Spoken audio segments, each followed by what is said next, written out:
I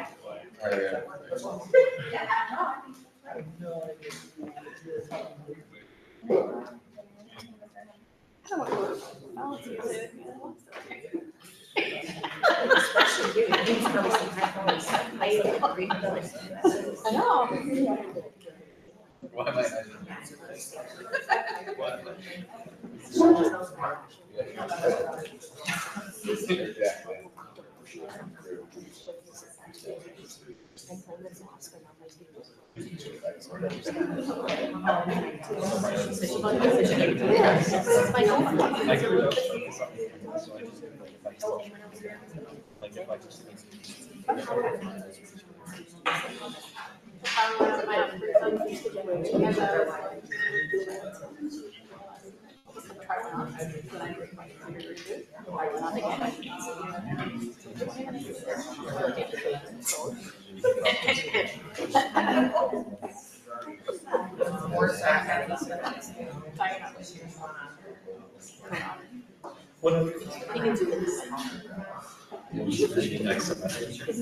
All I know is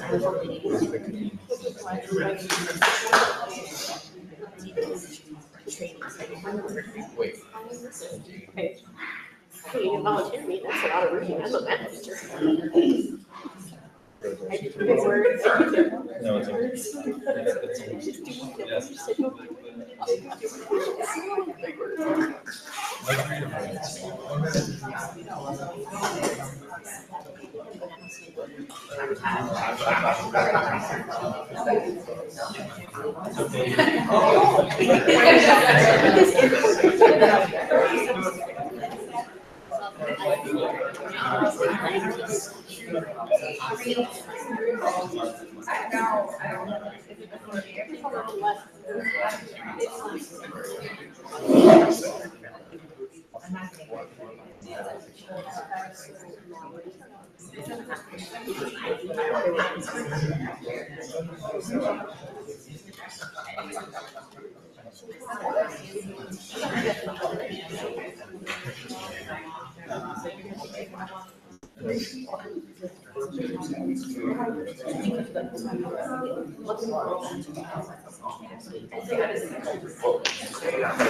Hey, how are you?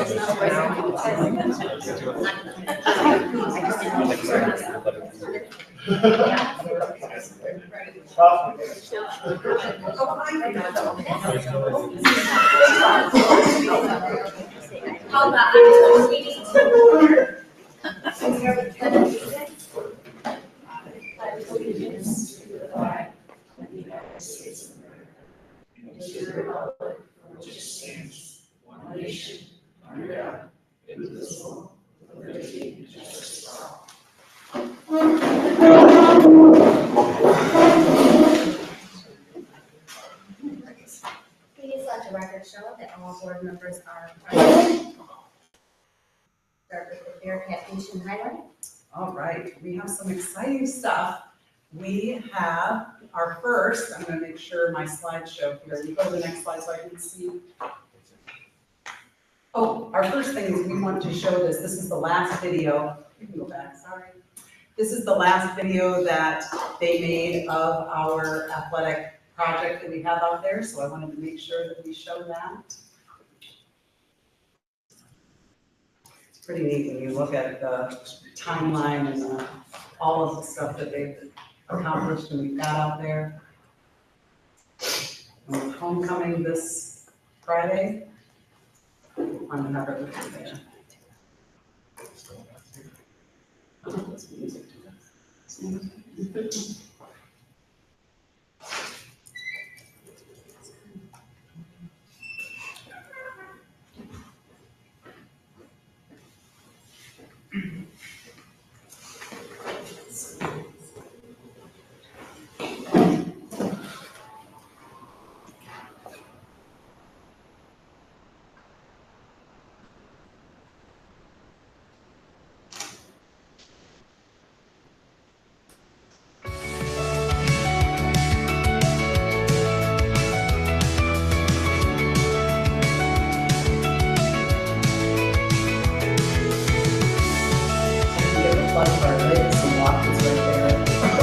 received a new batch of orders, so we placed that today. And one of the things that delayed those being installed is that our construction management, Hagerman, took care of it before. And now, since we finalized with them, or finished up with them for the most part, we've transitioned to our office handling the ordering and the engraving and then the install. So we're developing a system within our office. It's the first order to us. So we're catching up on that, but those installed and thank everybody for that order is on the back.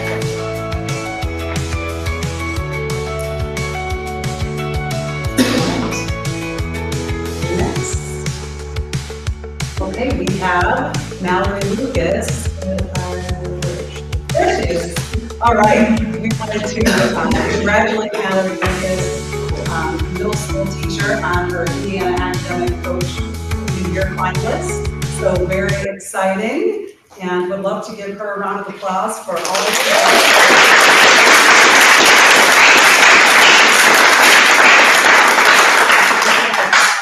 For a picture with Kyle up here. I did my workout clothes. Photoshop.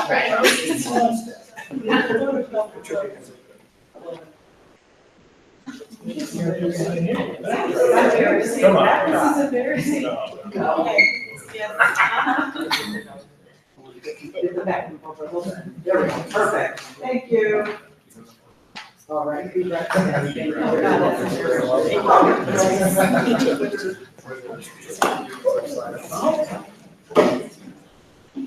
then next, in our Bearcat highlights, we have students who have received the Merit Scholarship semifinalists. We have June Richardson and Liam King, and then we have Merit Scholarship commended students, Luke Richardson and Jack Middleton. So we are very excited about this incredible accomplishment. They have to get a certain level of PSAT scores, and they're of the highest in the state, and they will continue to go on for an application and other things that you have to do to become a National Merit Scholarship Award winner. So we really appreciate all the work they have to do for that and all of the preparation, K through 12 teachers, and where you're at now to receive this honor. So please come on. Thank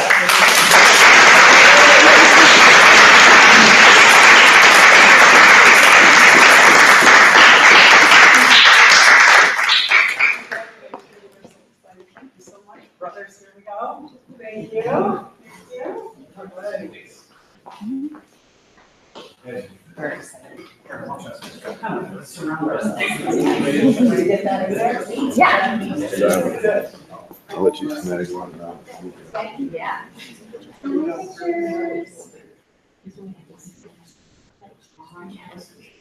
Thank you. Got it. Thanks. Any other proud parents?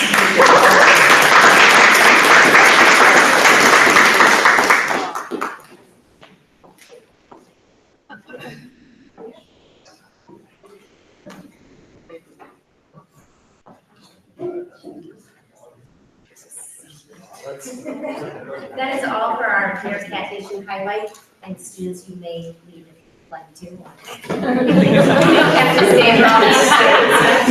They never had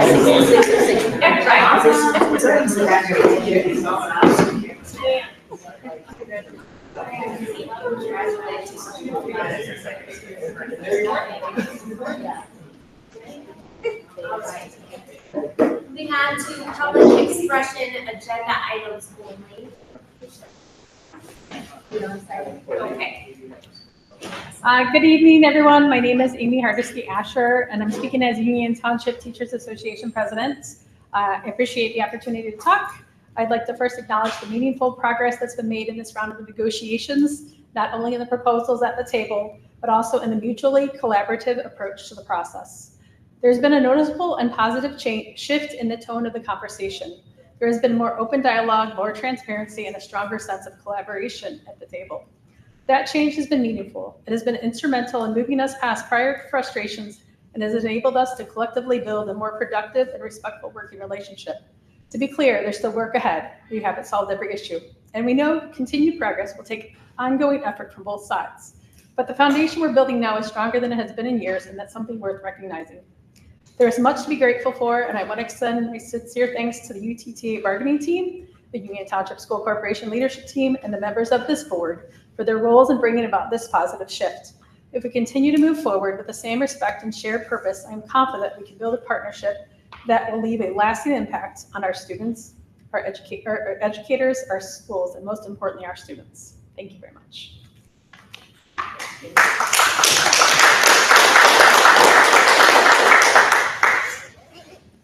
discussion? Moving on to consent agenda. In our consent agenda, just a couple highlights. I want to thank gifts and donations.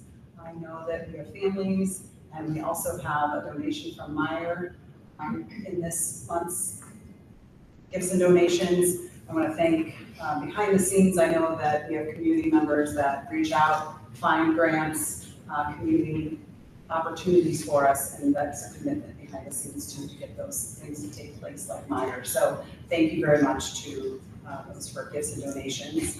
Obsolete items, those items that are listed there, we're using those for trade-ins for a snow plow and salt spreader attachment at Union Center for this winter.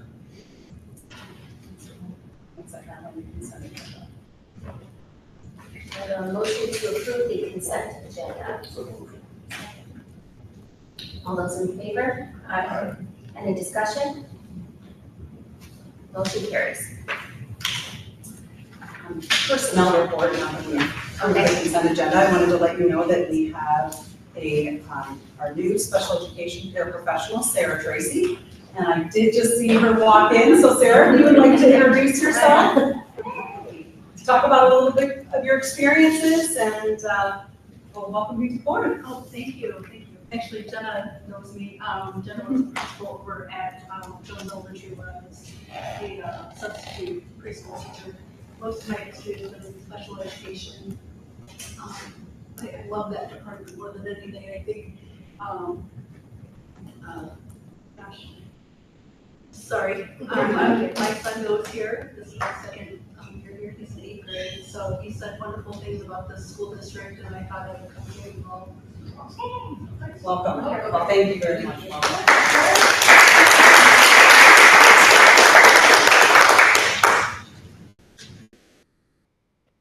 That's to business. All right, new business. Amy said it well. I will say that it was a great process, and our meetings were fun, and we had pizza together, and went through back and forth on what we could come up with. And this evening, I have the CBA in its entirety presented. After we pass this tonight, it will be available on our website for community and staff. I would ask this evening that you adopt or approve the CBA in its entirety. Second. All those in favor? Aye. Any discussion? Motion approved. Middle school learning and data report. Next, we have our middle school learning and data report, and this is for our middle school. So Mr. Hanna will lead the way. We'll take the mic here and start presenting.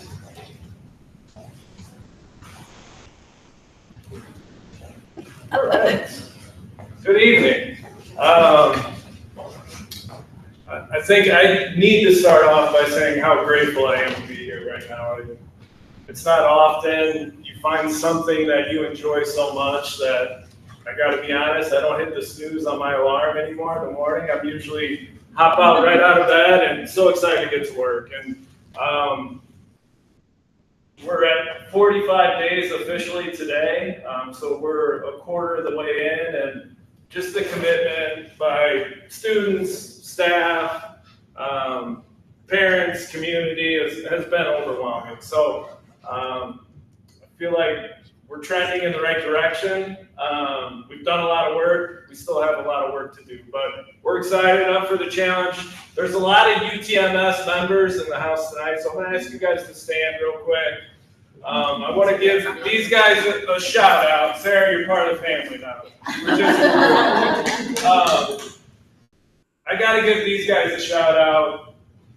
Over the summer, I was able to meet with all of the teachers, all but 2 staff members, and that just expedited this process quite a bit. And you know, these 4 ladies in particular, I think I met with Mrs. Blaskowitz for about 2.5 hours on that first day. But just coming in, we were able to just kind of hit the ground running. And on that first day, I think August 11th, I feel really bad for the staff.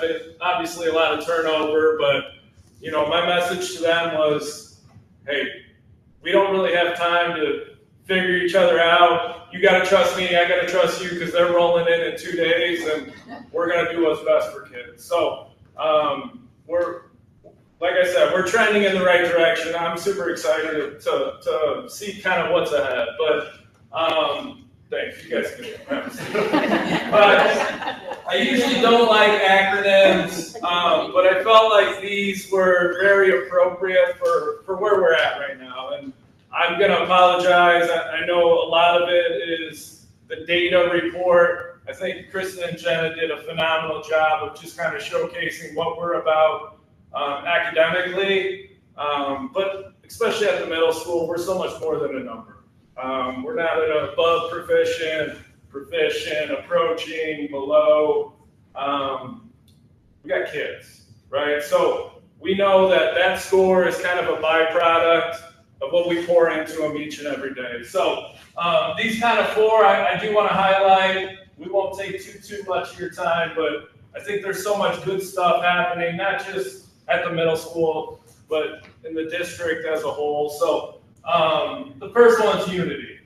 So like I said, just the buy-in that the staff has shown from the get-go has been incredible. In the summer, you know, I kind of did like a quick audit, if you will, trying to figure out, okay, who are we? What do we need? What are we good at? What are we not good at?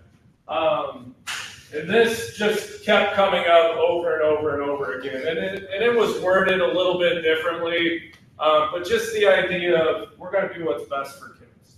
And that's every single day, whether we're in a good mood, whether we're in a bad mood. So at some point, all of our teachers are going to get this sign. The office staff has it hanging up in their office, but just an overall reminder of why we're here.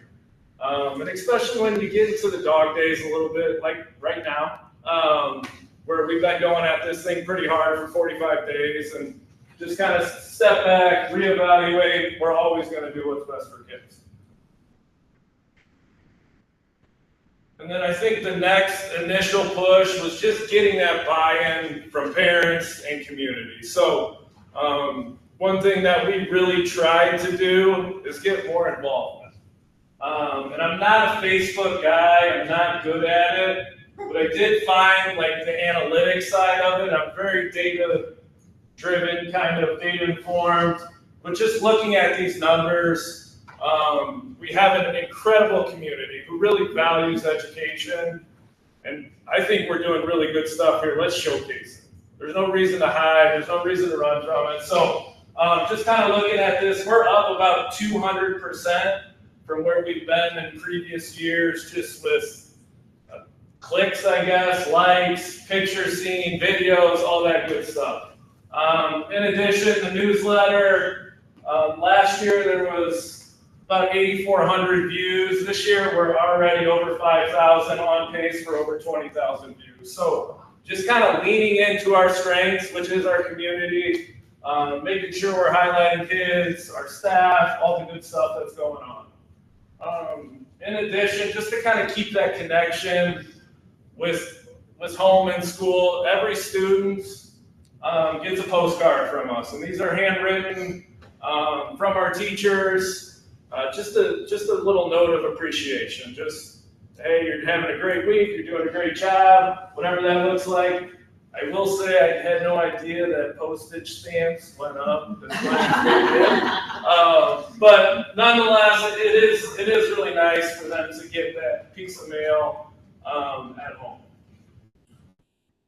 Kind of into the good stuff, kind of what I would consider our bread and butter, just the teaching and learning component of it. And again, I know Jenna and Chris, they kind of went over this. I do want to highlight a few things.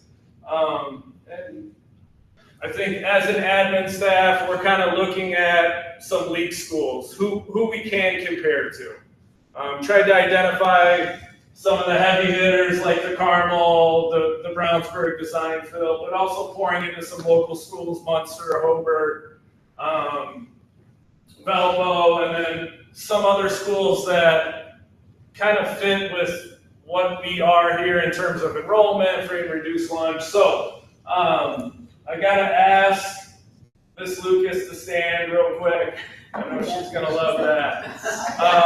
And I know they pointed it out. Last year, we had the highest 7th grade ELA test scores in the entire state.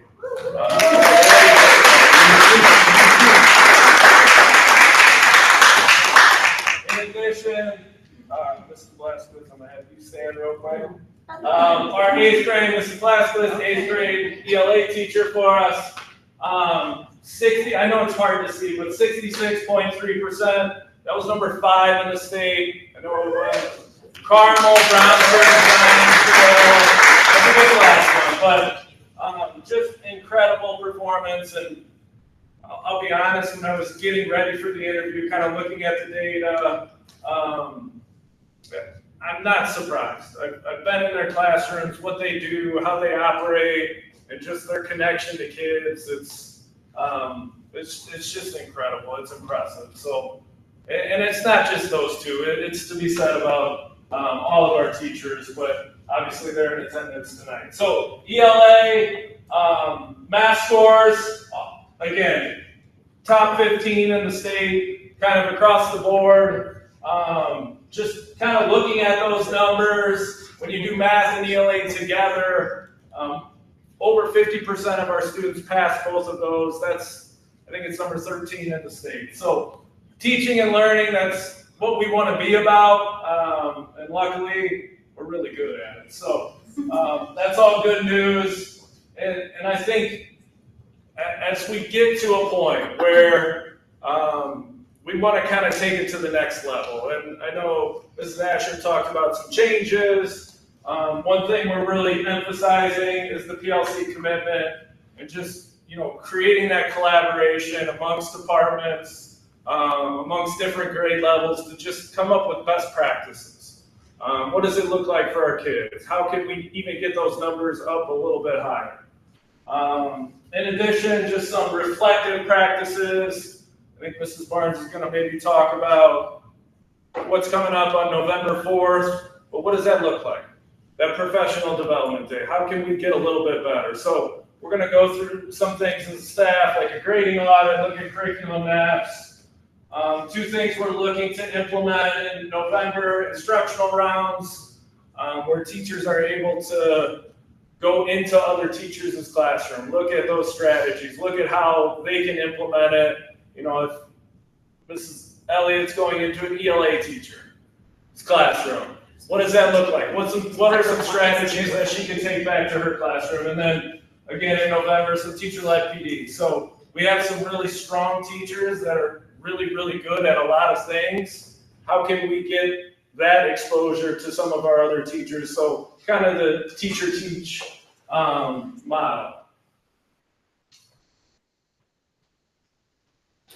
I think the most impressive thing that I've seen since I've been here, on that first day, we met with math and ELA to come up with our goals. And what does that look like? Obviously, our numbers really, really strong, but what I love is they want them to be a little bit better. So we looked at each student, we looked at each grade level, and we kind of broke it down. Okay, where are our kids at? What do they really need? What is a realistic goal where we could push ourselves to get to that number? So our school improvement goals, is to increase math proficiency by 4%, up to 65% ELA. Obviously, with the scores that we had, that growth is going to be a little bit more challenging, but we want to get up 2% to be in that 66, which would put us in, if the numbers stayed the same, would put us in the top 3 in the state across the board.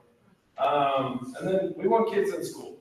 So we want to reduce absences, get to above 96% and reduce that chronic absenteeism rate, which is any student who would miss 18 days or more of school. We want to decrease that by 2%.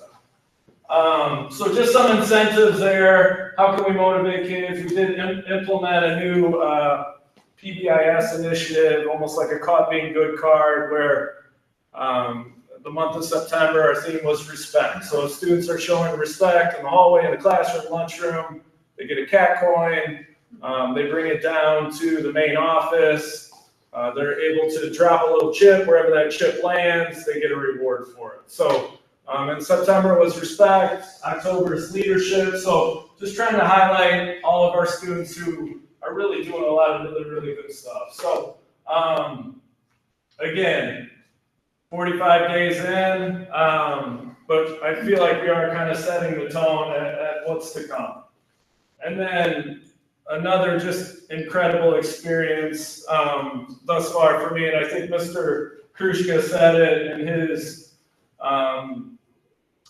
board meeting, where small school with big opportunities. So the amount of supports that we have here are incredible for the school our size. So leaning into those, just different interventions that we have, different extracurricular opportunities that we have. We're going to start implementing after-school tutoring to support our students. Our different class offerings, we offer Instruction Plus, so students who need a little bit more support in that math and ELA, they have that carved out in their schedule. Starting next week, we're going to offer academic assistance, where students need additional help in science, social studies, math, ELA, executive functioning, things that just get some homework turned in to boost their grades up. We're going to offer that class. So again, a lot of really, really good stuff going on. Definitely trending in the right direction. I'm just incredibly grateful to be here. I feel like this is kind of, it's a hidden gem, but it's becoming not a hidden gem. It's becoming well known. So just an incredible opportunity. So thankful for our teachers, our kids, our community, our parents, all of the above. So stay tuned. I'm super excited to kind of take a lap and see what it looks like in June, and then ways to improve into next year. So thank you.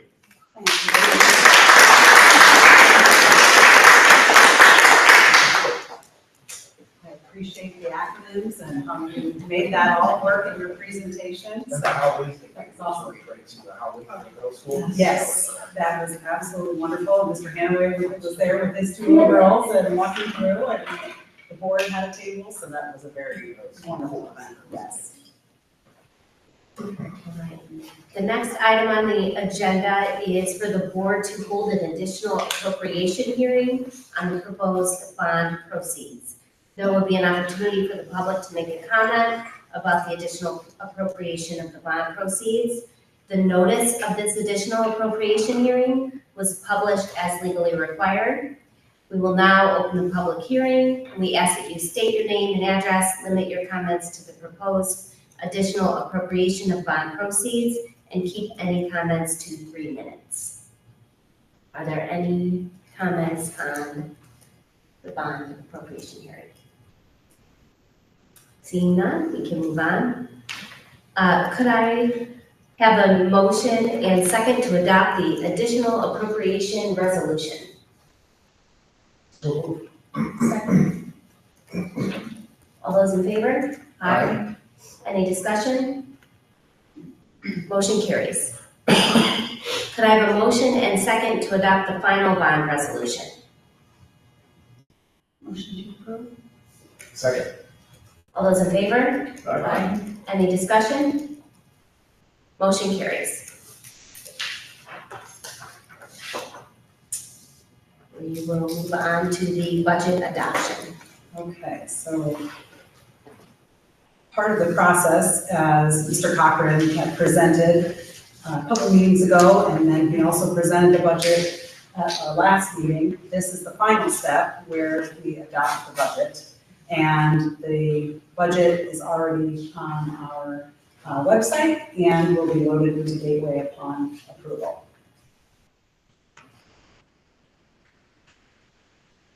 Do I have a motion to adopt the budget?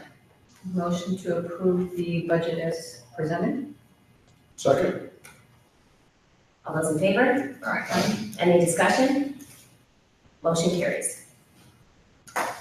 Moving on to our sanitary sewer service and maintenance agreement. That's very exciting. Each year, this requires board action to approve our agreement with White Oak Conservancy and its cost. It did increase just a little bit for each quarter based on the fact that our ADM, which Mr. Cochran will present during his time this evening, but our ADM has increased, as we've talked before, and we're excited about that, but then that requires this bill to go up. This is for Wheeler High School, the middle school convenience center. So we need approval of that agreement and cost. So moved. Second. All those in favor? Aye. Any discussion? Motion carries. Another new business? The design bill, which is on here. The design bill's one proposal resolution was something that was just added today, so that's all right. And it was added today because the deadline was 2 o'clock today to get the qualified people who are interested in the project. And we only had one that actually completed the RFQ. And so due to that, then we can provide one proposal resolution to be passed so that we can continue to go forward with the project, acknowledging that we only had one person that was interested. So then they will then be sent the RFP to put their proposal for their bid. We did have, I will note that we did have 9 companies reach out for the actual RFQ, but then only one submitted. Do I have a motion for the approval of design? Second. All those in favor? Aye. Any discussion? I do think that it should be noted, it's a little bit frustrating, not on behalf of Lee or Alan, but from the Rollins Group to only bring one proposal to the table. I'm sure we're going to get a great contract with PSI, on time, under budget, but it'd be nice to see some competitiveness. Have we had any feedback from the other 8 that chose not to proceed? We have not, and I don't even have a list of those other 8, do you? No, I can get a list of the other 8 that reached out. Except, We were warned about. yeah, we were this warned that we round. might not get a lot, just because the scope of our project was so small. A lot of them to do design build are looking for much larger projects to take on, because there's not a lot of profit in it for them. Right. But I can get a list of the other 8 that, I'm just curious if that was in fact the reasoning, or if there were other competing projects going on, or what the rationale would be to submit their interest and then not go through the process.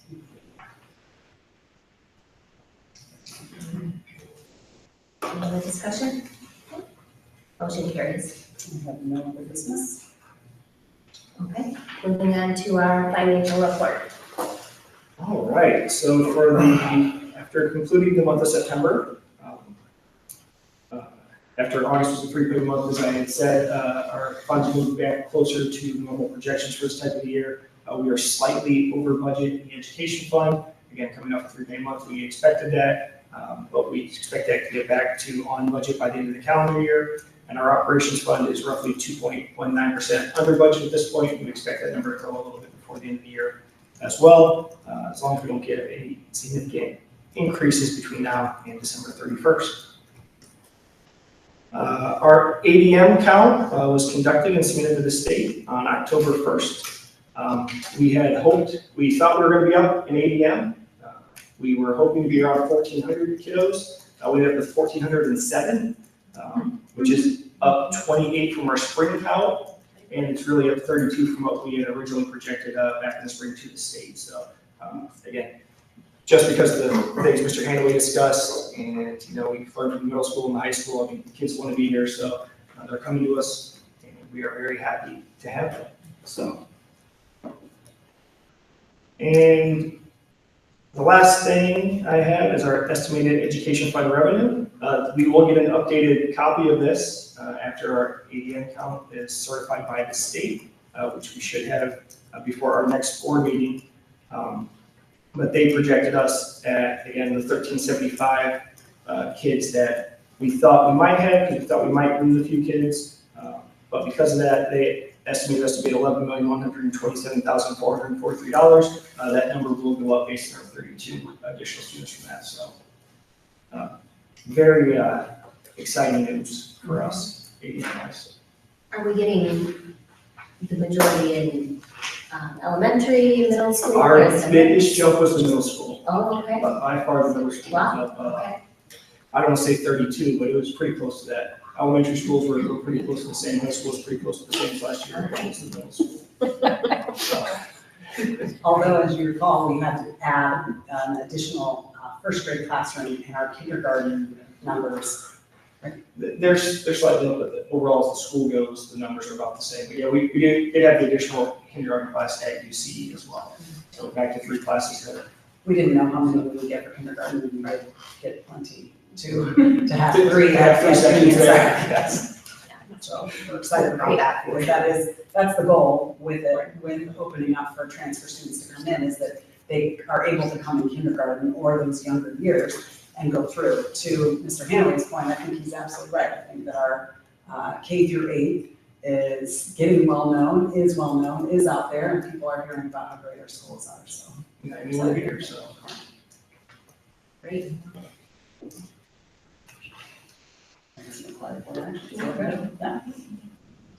Okay.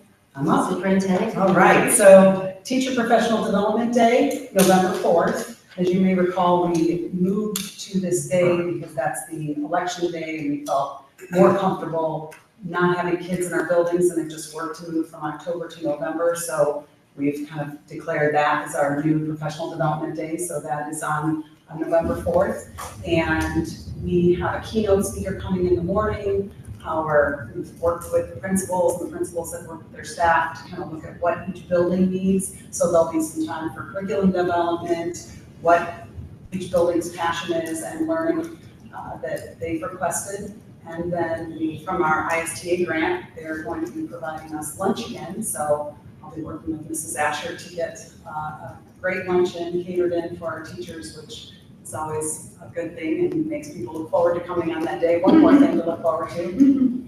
And we do have our PLC, Carrie Roseback, who we work with to help us implement those professional learning communities, and she's returning. So we have some consistency in the message and getting better at that. We have only been going at this for a couple months with professional learning communities, and it has certainly increased our collaboration time with our teachers. And I appreciate their efforts to do that and willingness to have those conversations about student learning in a structured and scheduled time. The RAVE mobile safety update. I brought this to the board last year, talking about the move from SchoolGuard to the RAVE safety software. Again, just a reminder, all staff are able to put the app on their phones if they choose. If they don't choose, it's okay, because if there ever is an alert or we send out a message or someone does trigger the panic button for a certain reason, they will still get a text message and that'll let them know right away. So we've already tested it. One time we tested it on an accident. That was interesting, but it really did kind of help us move forward. Alan and I moved real fast from the office to get to where we needed to be, because we hadn't rolled it out to staff, but behind the scenes, we had technically rolled it out, so everyone got text messages and didn't even really know what that was about. But it worked out, we got through it. And then we actually tested it officially, and once we did do the training on it, and that really went well and uncovered a couple more things, and so we're going to do that again here in a couple, probably next month, and look at actually putting on there a message that talks about a drill. So we'll use it to announce a drill. So we're moving forward with that. Just a reminder, that's where the county commissioner safety team that we have to be a part of by law, the rest of the county also adopted Brave as their new safety software. Remind me, do other schools have this same system? Right?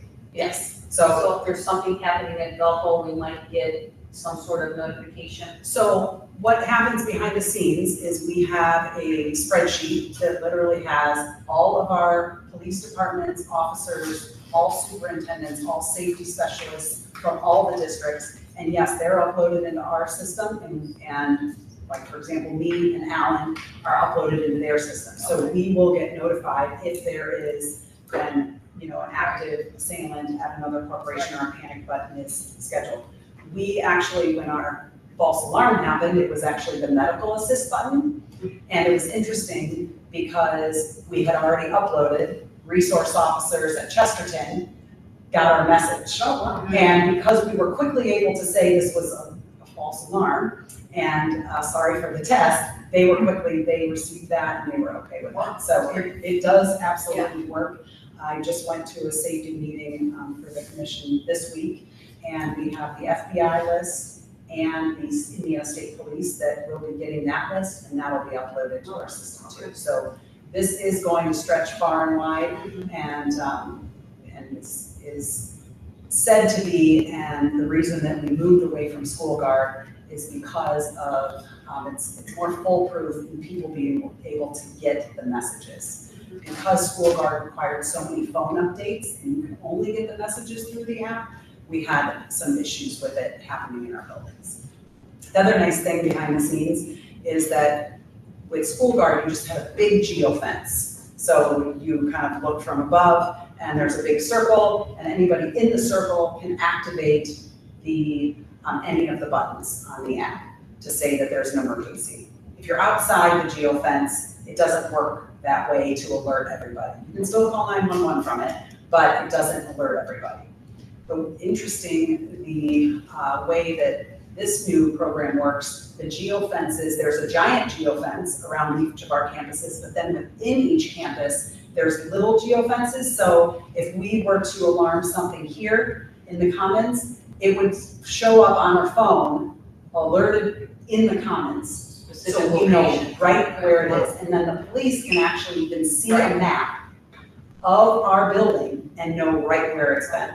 And we can also know who set it off. So we haven't done this drill, but Hebron Schools did the drill and actually called the 911 center and took them offline, went through the whole actual, as if there was an active shooter or assailant in the building. And they said it was incredible to see what showed up on their phone, showing pinpointing right where it was, which teacher, and so we're excited about that, that option, and I think it's really going to help with decreasing the amount of time that we have first responders being able to get to where the area is.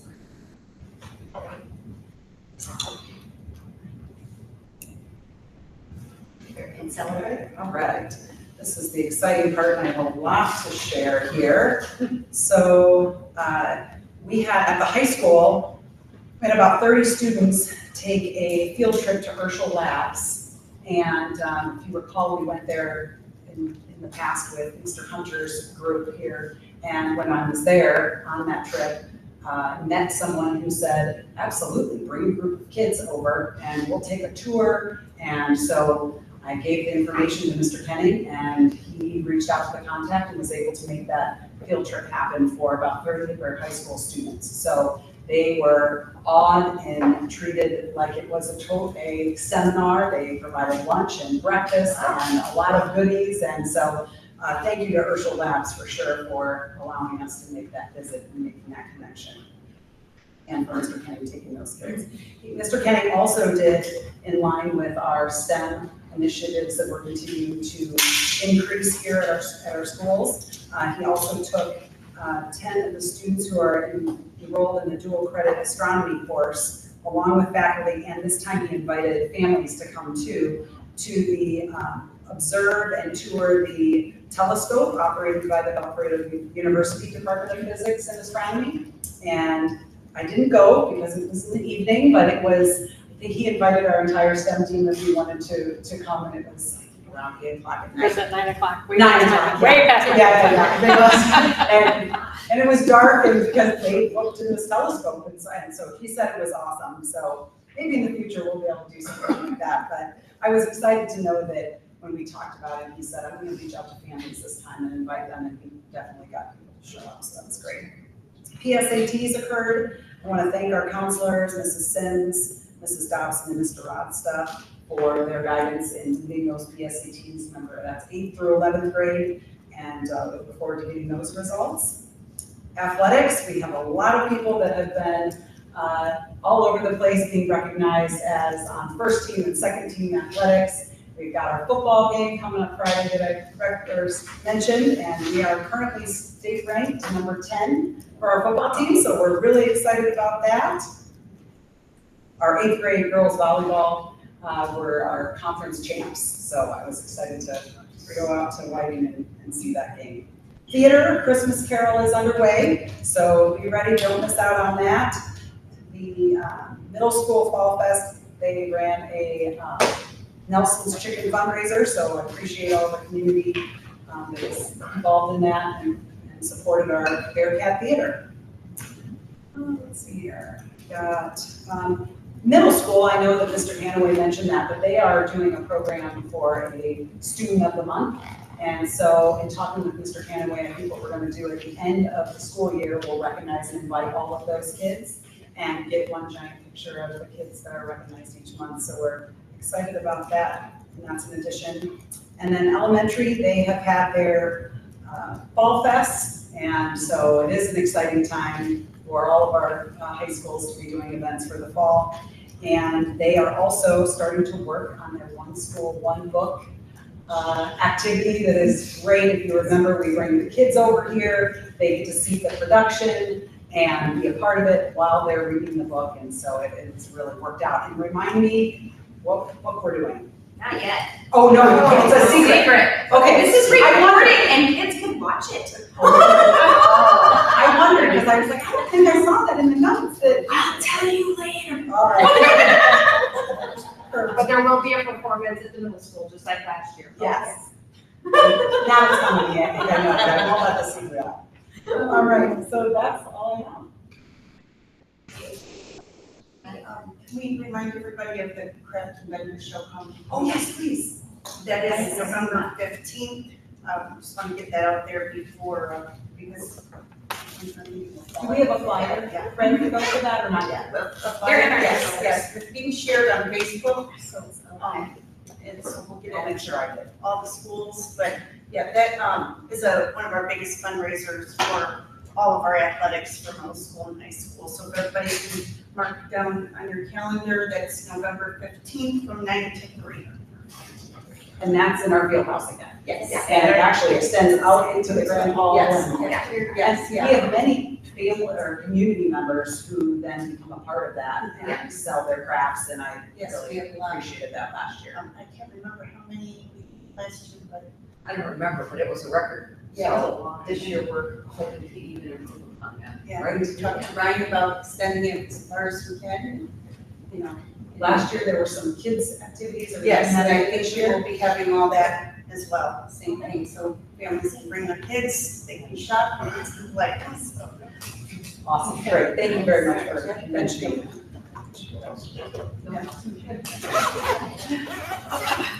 we have any public expression? Do we have any sign-ins?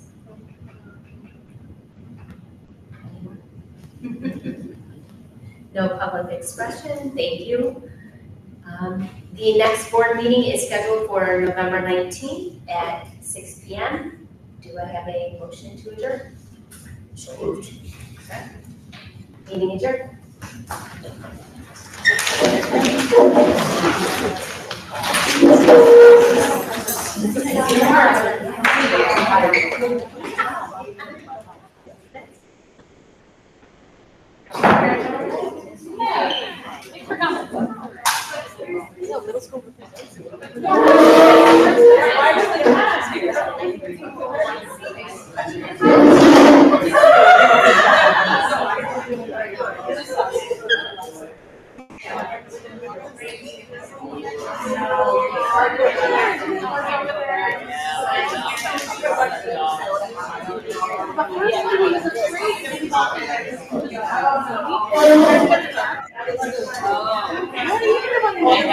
Like, who were?